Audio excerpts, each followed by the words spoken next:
Property dealer revenue department गठजोड़ मुर्दाबाद मुर्दाबाद मुर्दाबाद। किसानों की जमीनें छीनना बंद करो बंद करो बंद करो। किसानों की जमीनें छीनना बंद करो बंद करो बंद करो। किसान एकता जिंदाबाद जिंदाबाद जिंदाबाद। किसान एकता जिंदाबाद जिंदाबाद जिंदाबाद। छीन के लेंगे अपना हक। तो जे अंगड़ाई है आगे और लड़ाई है। अभी तो जे अंगड़ाई है आगे और लड़ाई है। हिंदू मुस्लिम सिख इत्तेहाद जिंदाबाद जिंदाबाद। हिंदू मुस्लिम सिख इत्तेहाद जिंदाबाद जिंदाबाद। गरीब किसानों का शोषण करना बंद करो बंद करो बंद करो। गरीब किसानों का शोषण करना बंद करो बंद करो बंद करो। जम्मू कश्मीर किसान तहरीक जिंदाबाद जिंदाबाद जिंदाबाद। किसान एकता जिंदाबाद जिंदाबाद जिंदाबाद। हमारे कुछ मांगे हैं किसानों की, कुछ तो हमारी दरीना मांगे हैं जो हम बार बार उठाते रहते हैं, और कुछ मांगे जो हैं वो एटवंस जो हैं वो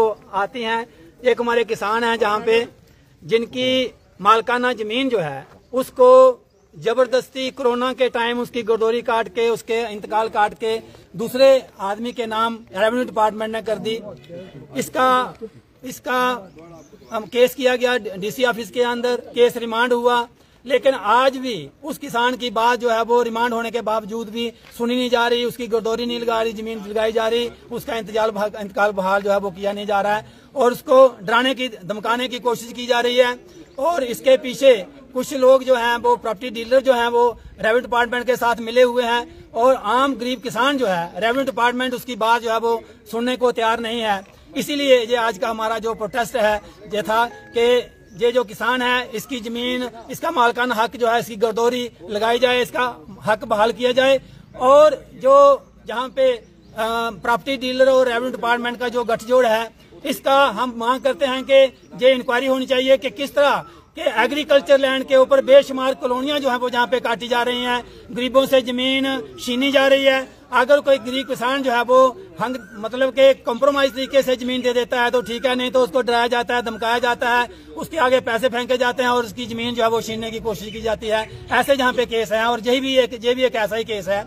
जे हम रेवेन्यू डिपार्टमेंट और खासकर उच्च अधिकारी जो हैं उनसे हमारी मांग है कि खासकर चीफ मिनिस्टर जो हमारे हैं, हम उनसे हमारी मांग है कि आपके ग्रैंडफादर मरहूम शेख अब्दुल्ला साहब ने गरीब किसानों को जमीनें काश्त करने के लिए दी थी, लेकिन आपके राज्य के अंदर गरीब किसानों से जमीनें जो हैं वो छीनी जा रही हैं, जबरदस्ती उनकी जमीनों के ऊपर कब्जे किए जा रहे हैं, उनको मारा जा रहा है, धमकाया जा रहा है, डराया जा रहा है। ये सिलसिला जो है वो बंद होना चाहिए। क्या नाम थोड़ा? पवन कुमार पवन किहड़े पिंड रहने वाले? मेरा पिंड चक दराव खान है। चक दराव खान। दस के गल हुई थोड़े कन्नै? सर साड़ी माल की जमीन है चक कृपाल इन 5 भाई मेरे फादर साहब, 4 भाइयों ने अपनी अपनी जमीनें बेच दी। वहाँ पे बिल्डिंगें खड़ी हुई हैं, इन्होंने रास्ते बनाकर बेच दिए। हमारी 4 कनाल जगह बची है, वहाँ पे हम काश्तकार हैं, जैसे सभी थे हम भी काश्तकार थे। इन्होंने कोरोना टाइम क्या किया, बाहर के बंदे बदमाश लेके हमें काटा, मार दिया हमें। मेरे फादर साहब हैंडीकैप कर दिए, मेरे भी फट लगाए हैं, मेरे ब्रदर हैं उनको भी फट लगाए हैं। सर हम पूरी फैमिली बड़ी मुश्किल से कवर हुए। उसके बाद सर इन्होंने जब हम गांव के लोग हैं, बिशंबर दास हमारे साथ हैं, हमें उधर कब्यार है, उन्होंने हमें एम्बुलेंस में हॉस्पिटल में पहुंचाया। हमारी बहुत ही हालत ख़राब थी, हमें 6 महीने लगे ठीक होने में। जब हमने देखा तो हमारा पूरा रिकॉर्ड ही ख़त्म कर दिया इन्होंने, गर्दौरी काट दी, इंतकाल वगैरह। जब हमें पता लग गया तो हमने अपील की डीसी साहब, हमारी अपील जो है वो एक्सेप्ट हो गई। डीसी साहब ने ऑर्डर किया कि भाई जहाँ गलत हुआ है वहाँ ठीक करो, डी-नोवा तौर पे इनकी गर्दौरी बहाल करो, तहसीलदार साहब। अब हम अपनी ज़मीन को काश्त करने के लिए आते हैं, पहले भी आते थे, ये पहले भी मार रहे हैं, अब भी हमने धान की खेती लगाने के लिए भी पनीरी वगैरह लगा रहे थे, तो ये इन्होंने दोबारा हमला कर दिया। हम जब हमला किया तो हमने वुमेन सेल में भी दिए एप्लीकेशन, पर्चा थाने में भी दिया, कोई कार्रवाई खास नहीं हुई। उसके बाद हमने इधर किसान यूनियन के साथ थे, हम इनसे बात की, जे आगे तहसीलदार साहिबा के पास। तहसीलदार साहिबा कहते हैं कि भाई आपकी मालकी कहीं नहीं जाएगी, मालकी कहीं नहीं जाएगी, कब्जे के लिए आप कोर्ट में, सिविल कोर्ट में जाओ।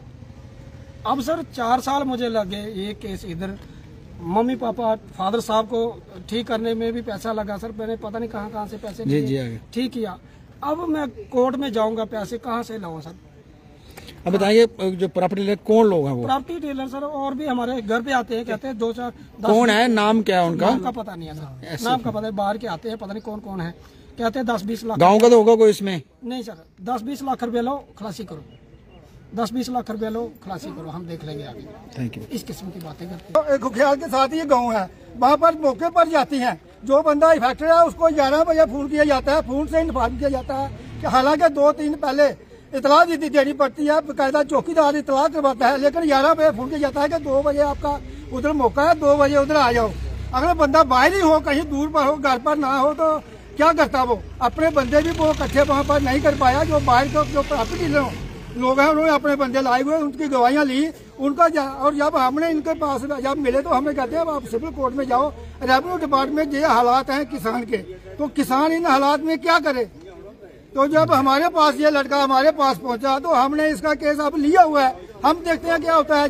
यहाँ पर लोगों की सरकार बनी हुई है, लोगों की जो सरकार बनी है, उमर साहब हमारे चीफ मिनिस्टर हैं, उन तक आवाज आएगी, उन तक आवाज पहुंचाएंगे, हम उनसे भी मिलने की कोशिश करेंगे अगर नीचे वाले जो अफसरान जो है वो ठीक नहीं करते हैं।